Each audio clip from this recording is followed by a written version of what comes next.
You're watching Betting the Breeders' Cup, presented by FanDuel. Let's make some money, focusing in on Future Stars Friday and the final race on Future Stars Friday. The 10th is the Breeders' Cup Juvenile Turf Race. 1 mile on the turf for 2-year-olds, $1 million on the line. Morning line odds presented by FanDuel. Silver Knot, 3-1, your morning line favorite for trainer Charlie Appleby, who won with Modern Games. Controversial a bit just last year. I love that they put it as the last race because it is incredibly competitive. Now we need the inside. Hello there, Brittany Erden, next to Nick Luck, Matt Bernier. You were scratching your head earlier. Is this a bit of a perplexing race for you? Well, there was actually a small spider just coming down from the We had a lucky ladybug as well. Roof.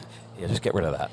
Now, I find this race almost impossible because I think there's at least one very good European horse in Silver Knot, but I think there's a couple of very good American horses, and the winner was most impressive here last time when wheeling the field on the turf for a trainer in Wayne Catalano who can prepare a juvenile for a Breeders' Cup race like no other. Right. And the Chad Brown runner, I'm Very Busy, I thought didn't like the sloppy surface when he last ran, and also got a terrible trip round. So I'm very fearful. If you're all on the Appleby bandwagon and just think it's so easy, he sends horses to America and they win fine with Silver Knot. But I think there are two formidable locals, and I'm going to put this in the too difficult tray. I'm sorry, Brittany.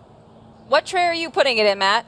I tend to agree with Nick. I mean, this is a bit of a chaotic race because you've got quality top to bottom, but I think there is an element of truth of what you just alluded to, that Charlie Appleby, when he sends a horse to the United States, or North America for that matter, they typically run well, and he's been very high on Silver Knot. So it wouldn't surprise me at all if he were to win.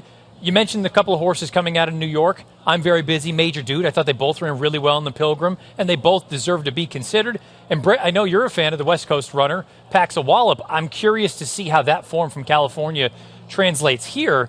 But it's a long-winded way of saying I don't love any of them. I think they're really good, but I don't know that there's one standout. It makes me want to shop around for a price, and that's going to be Reckoning Force.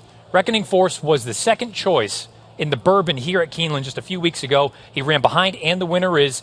But big picture, And the Winner Is had everything go his way. The pace was hot. He had clean run. And yes, he went off and won for fun.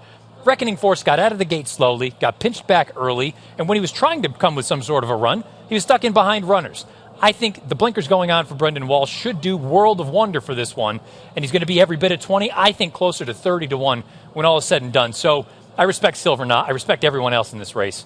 I'm going to go with Reckoning Force. Matt, when a race seems impossible, is that almost more enticing for a handicapper? 100%. Because, yeah, it's a little bit difficult to make heads or tails of it, but you know inherently you're going to get great value on whomever you end up landing on. To Nick's point, I do have a funny feeling Silver Knot goes shorter than that 3-1. Wouldn't surprise me if he goes off 9-2, 2-1. Excuse me, 9-5, 2-1. If he does, that is a little bit light, but that means that everybody else is going to offer a great price. Yeah, don't call me West Coast biased, but Jeff Mullins, trainer of Paxa Wallop, did say that this is the best 2-year-old grass horse he's ever had. And Mike Smith, the Hall of Famer who rides him, continually says, you have to remind me that this is a 2-year-old. He seems so much more mature. This is Jeff Mullins, who trains in California. Yes. Mike Smith, legendary jockey for many years based in California. Yes. You're West Coast biased. There you go. You heard it here. All right, that is the Breeders' Cup Juvenile Turf, an impossible race, as our handicappers say, but it makes it a very enticing betting race. So get involved. New FanDuel customers, bet the Breeders' Cup and get up to $100 back if your horse doesn't win. Future Stars Friday, betting the Breeders' Cup.